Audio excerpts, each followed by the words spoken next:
shared by the ENCA news saying the Mpumalanga Health Department is trying to trace 21,000 HIV patients who have dropped out of its ARV program.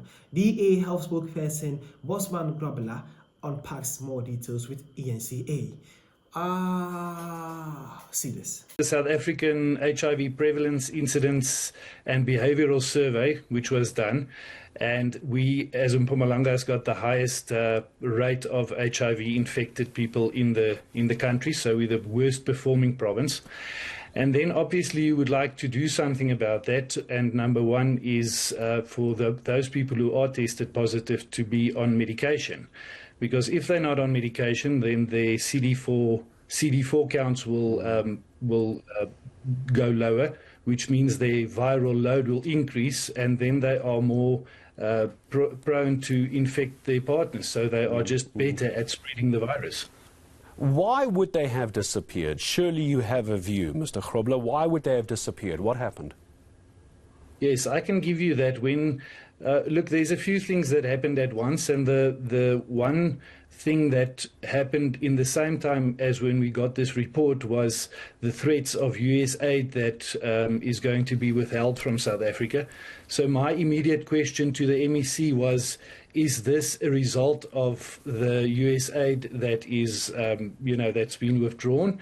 Have we now not got medication anymore? I am happy to say, and I have got peace of mind, that the MEC answered me and said that all the medication that we used in the province, or that we use in the province, is funded by the South African government.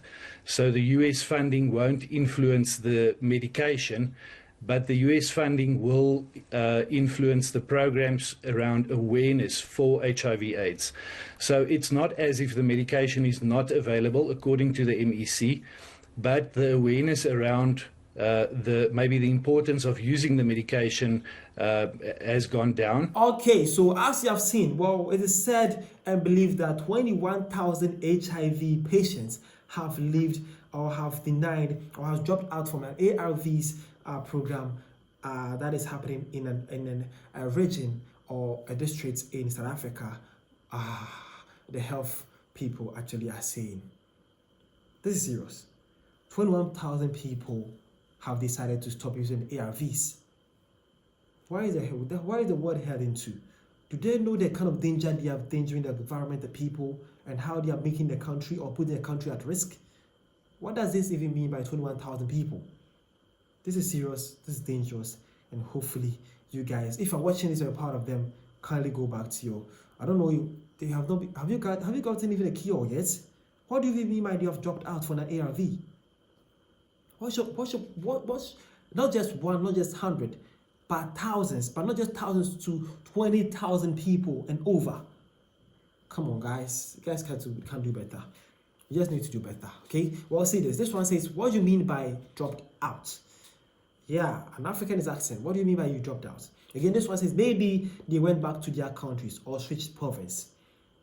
Well, it's not helping though. Still doesn't help.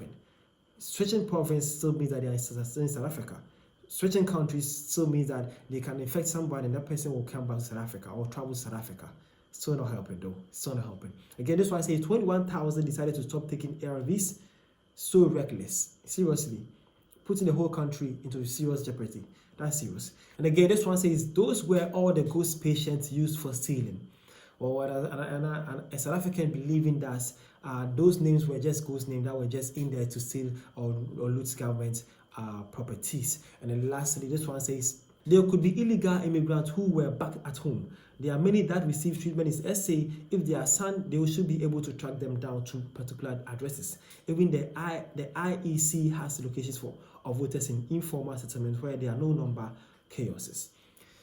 South African is saying that, or maybe they are foreigners who have traveled back to their countries. If not, there should be a way they can trace these people into addresses and to their addresses, because they believe that even the voters' ID cards or the voters' cards have addresses to people, and they can even people in their most remotable areas. So surely these people can be traced. So they should be working on that. This is what is happening and how it's believed by South African people concerning this issue. Okay, believing that they need to do something about that. This is actually, hopefully these people hopefully if you're watching this, get back. go take your ARVs. You cannot put the whole country in this serious jeopardy like that. This is serious. This should be a national emergency, national news right now. It should be an emergency. Should be presidential emergency news right now. 21,000 people. Seriously, this serious. Just one province though. Imagine the other provinces. Nah, bro, needs to get back there. News to get back into the whole program again. Get yourself better, bro. Seriously. This is Without Share saying thank you for your time.